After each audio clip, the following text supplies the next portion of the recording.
Okay, maybe I'll do it. Besides, it's just a few trolls. What's the worst that could happen?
In my video on fan creations of the Trollge files, I looked into a crossover between the Trollge files and Omori, one that left us on a cliffhanger. The next act of the story recently came out, so let's have a follow-up and see if the story, music, and presentation is still as good as it was before, or even if it got better. Just a note here, the last time I talked about this mod, I was able to avoid spoilers for Omori.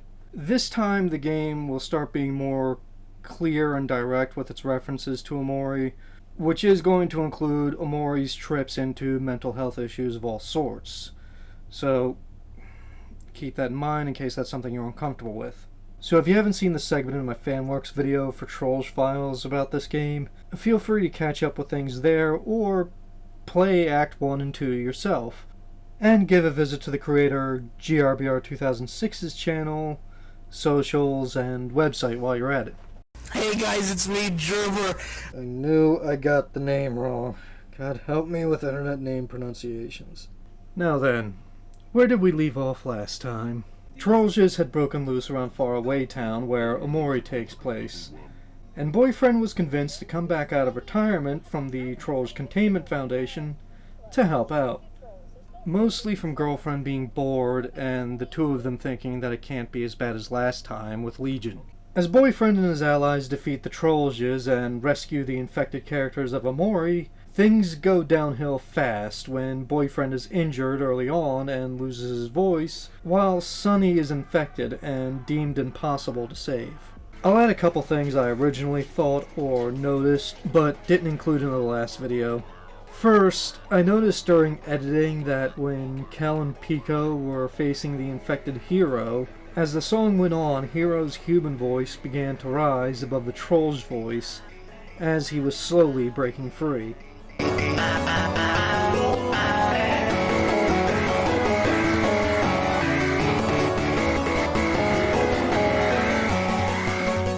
A very nice detail I'm sorry I didn't take the time to point out.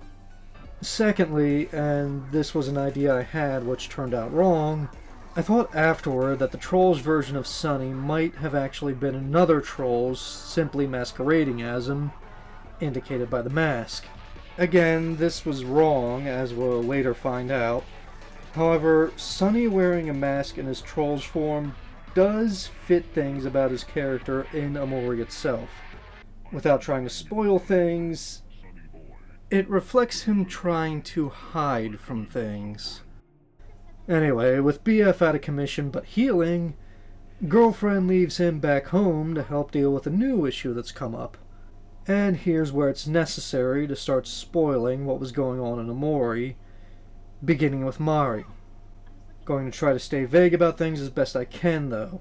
Girlfriend is looking for Mari's body, which went missing from the local cemetery. Finding something, she once again takes part in a rap battle.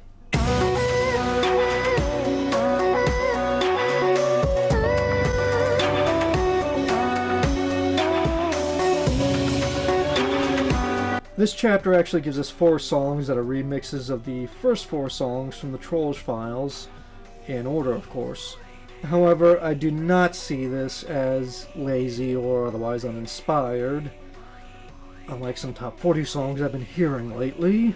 Stale, talentless mother. The apparition sings with a raspy whisper while Girlfriend sings with a sort of smooth humming voice.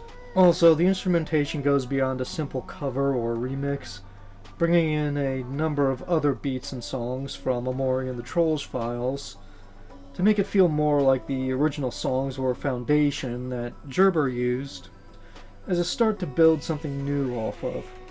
The songs also bring on almost a new meaning, not just with how it's involved with Mari and Girlfriend, but also how the cutscenes between them show us what's going on while Girlfriend is in the forest.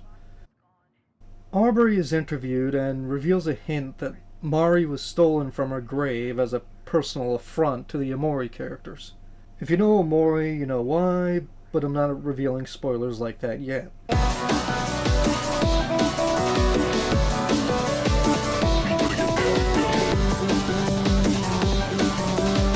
Girlfriend goes through this game's remixed version of Rage, with the ending stinger of that song used to reveal Mari. But unlike most of the others, she hasn't been turned into a Trollge. Ringleader brought her back as a corrupted undead, which, depending on how you see the Trollges, might be close enough. The cutscene after this song I'll save for later, but to put it gently, Ringleader sent another Trollge after Boyfriend while he was alone. And vulnerable, if you remember the state he was in at the end of the last act. I'll revisit this in a bit, but for now, back to Girlfriend, who is still tied up with Mari.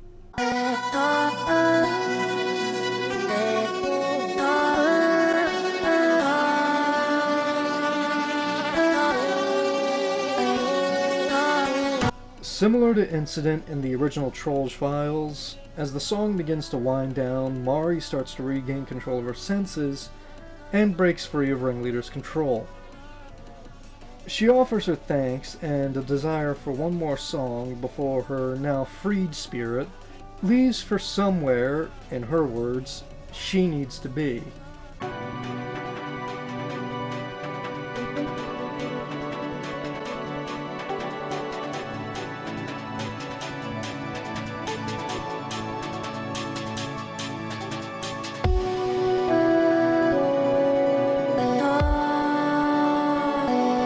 Once more, a comparison to Redemption, but this version sounds more like a musical eulogy, complete with cathedral organs, as both Mari and Girlfriend sing with happiness.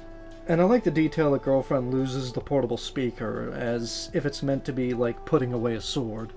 Musically, I think Chapter 6 was great.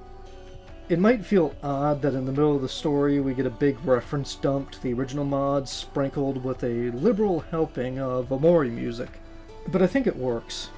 Girlfriend gets to have her own time to shine in a way that's recognizable but still wholly her own. And to be fair, a remix is more than just someone else's music redone. Or at least a good remix. In this case, the changes to the songs were extensive to the point that they were almost entirely new. Also, I feel the art, animation, and overall presentation has improved as well. But most importantly, there's something I neglected to talk about in the last video I really need to address. Last night, I had a strange dream. It was about a lovely couple that loved each other very much. Then the boy went missing. So did the girl. And now what's the end? Both the previous act and the current one of Trollge Files X Omori actually has pretty well done voice acting, and I want to give special attention to that real quick. Hiro, I hope you're fine. I saw a set of footprints leading into the woods. I'm sure as hell not going in there. The stage. The place where it all started. Still feels like yesterday since we first met. The people that supplied their vocal talent to the game deserve praise for their work. They sounded like natural voices from real people, and not so much people reading as if performing on a stage.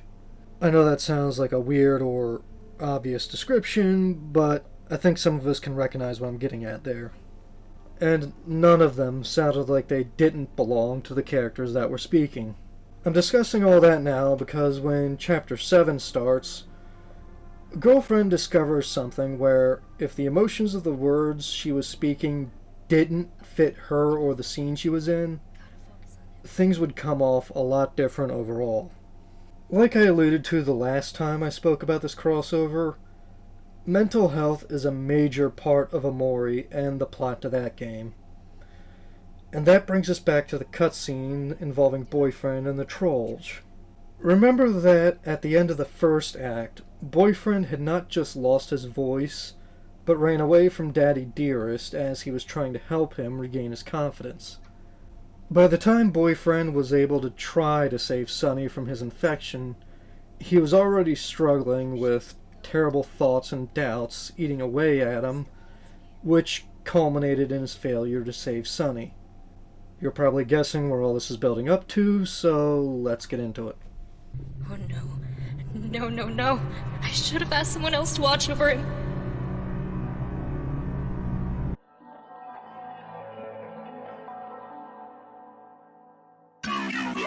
Changes I've made. Girlfriend comes home to a note on Boyfriend's door and a horrible scene on the floor.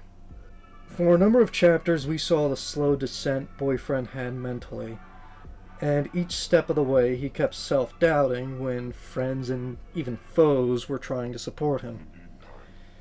And it might seem odd that previously he stood up to Legion even after everything was lost, but here he seems easy prey to some other trolls. The difference is that he held spite and contempt for Legion while also resigned to what may come from it. This time he holds spite for himself. So after terrified panicking from Girlfriend, she opens the door and sings a muted song of farewell to her love.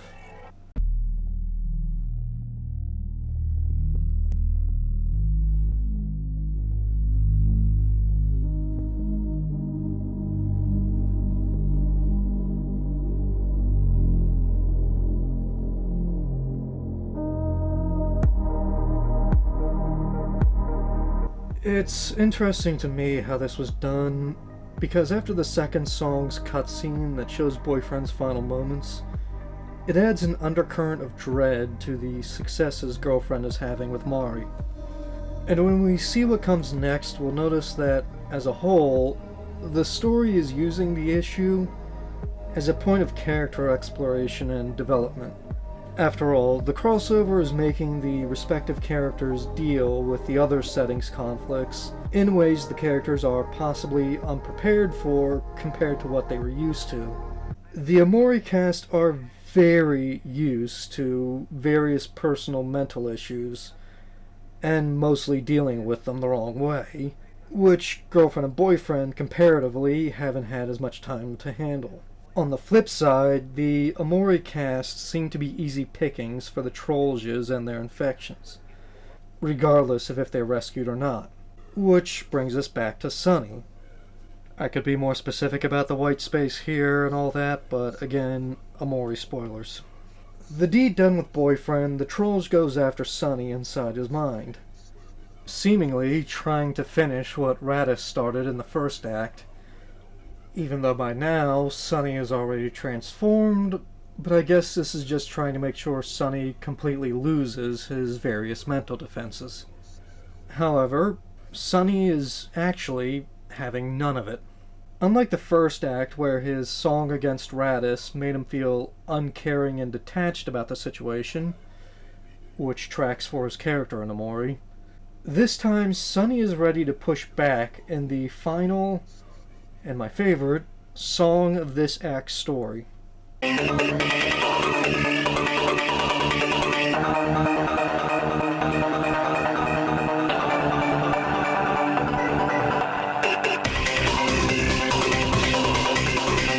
And even though this isn't the baddie in charge, This song feels just as much a boss song as Boyfriend had against Legion. The Trollge begins using the darkest visions and memories of Sunny's mind during the song, as he pushes hard against his defenses. But then we find out where Mari wanted to go when she appears as a giant beast to help put an end to the intrusions against Sunny.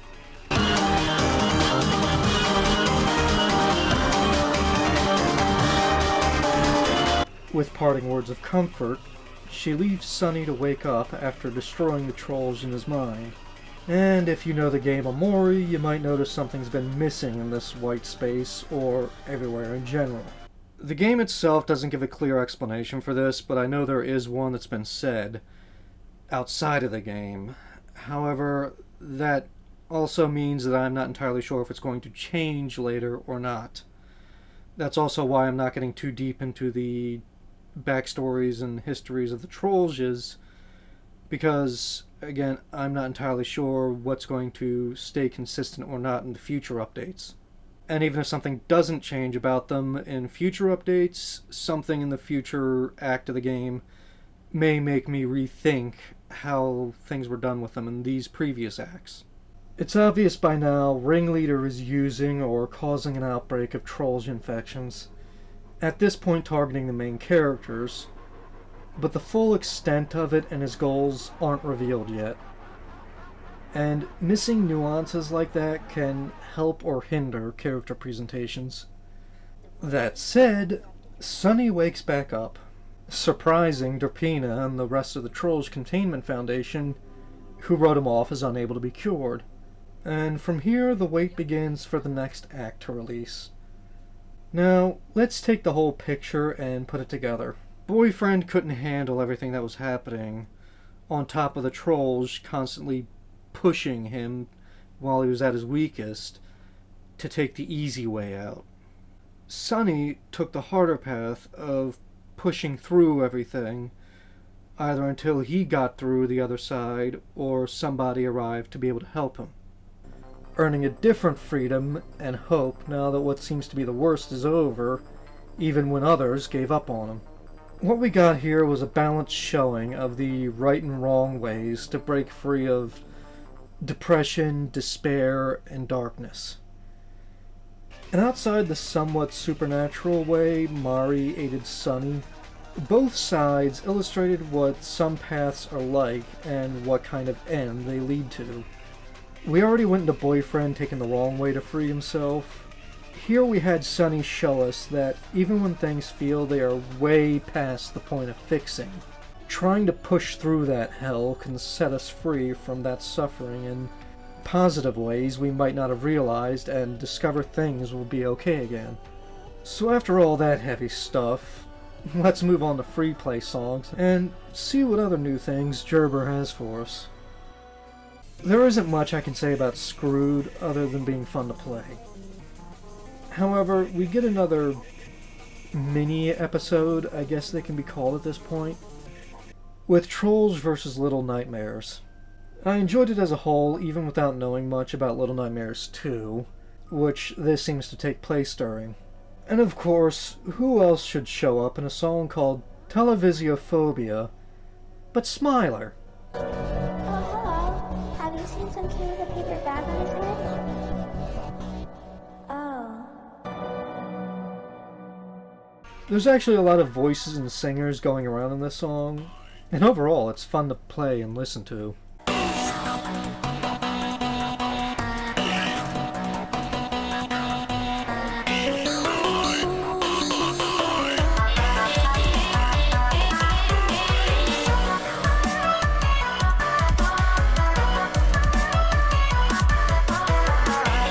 Next is a song starring Madotsuki from Yume Nikki, an independent game that, well, I'm not sure how to describe it other than it translates to Dream Diary, and that fits pretty well.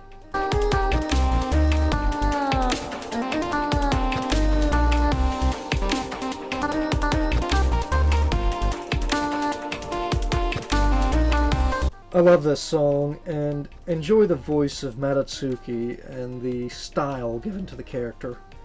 It's one of my favorites that Gerber's done so far. Really Happy is another remix from the Sunday Night Suicide Overhaul mod, so expect it to sound and play similar to Happy from the previous act.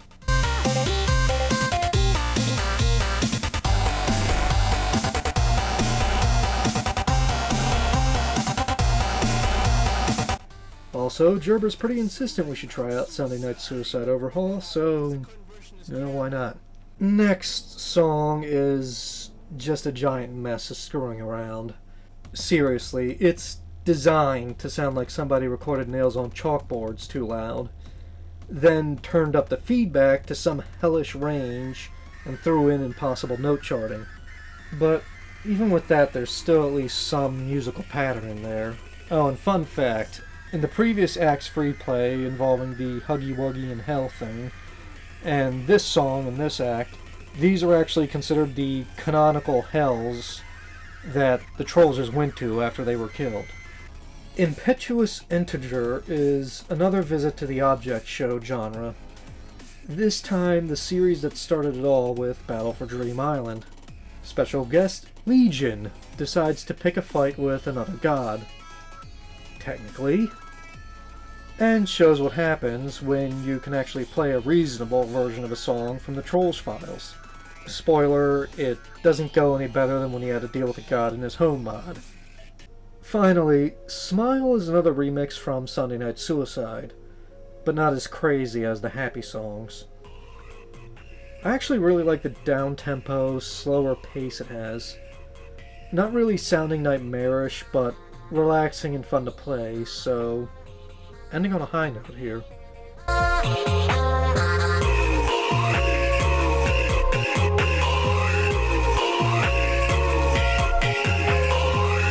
So what are my thoughts on this new act? Well, for starters, the music is still great overall, and the story is doing good as well. I'm looking forward to see how things go, and I think the idea this is just a crack fic doesn't do it justice. The term crack fic implies it's just a crazy, silly idea that has no business being made other than just the fun of it. This is a crossover mod that isn't just using the characters and settings, but giving legitimate exploration and possible expansion to them. For instance, I kept mentioning in the past repeatedly, girlfriend and her parents are demons. I'm getting the idea that boyfriend might not be as out of the picture as he seems. And no, that doesn't cheapen his actions, since there was a lot of doubt and other issues he was pummeling himself with that are still going to be there in some way if he comes back to life. But it makes me think, and this is just my imagination running wild, that we're going to see not just girlfriend use her powers, but maybe even get her parents involved to do it. After all, in Act 1, Daddy Dearest gave the impression he still personally hated boyfriend, but respected him enough to not want boyfriend to go through what was happening to him. A family song session sounds kind of awesome to me. On top of that, with no boyfriend or girlfriend, it's going to be up to the Omori cast to step up and handle whatever the Trollges and Ringmaster are up to. And with Sunny healing himself, as well as a possible new Perseverance, I'm curious to see how the gang tackles the situation now that they're a little more used to who the enemy is. And even if Gerber has things planned this way or not, I think there's a lot of credit to take in the fact his story and writing is what is making me ponder these possibilities.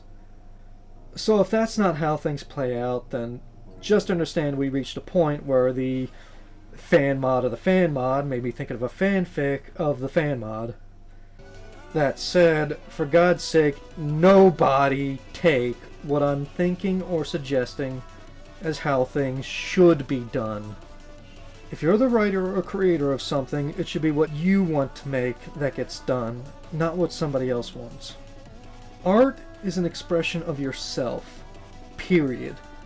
And how we see it ourselves or interpret it may be different from what you intended, but should not take away how you wanted it to be seen.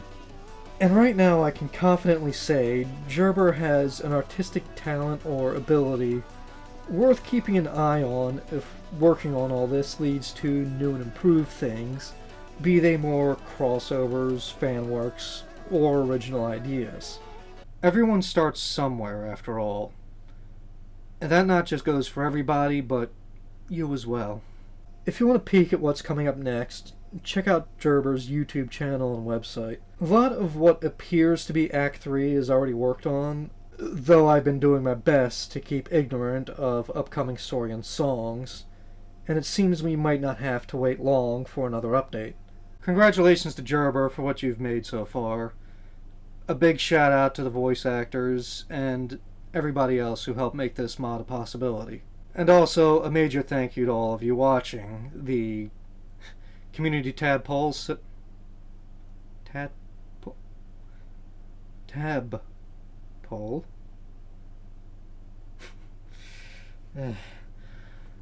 The community tab poll says that Omori should be the next video I work on, so I'll try not to keep you waiting too long on that.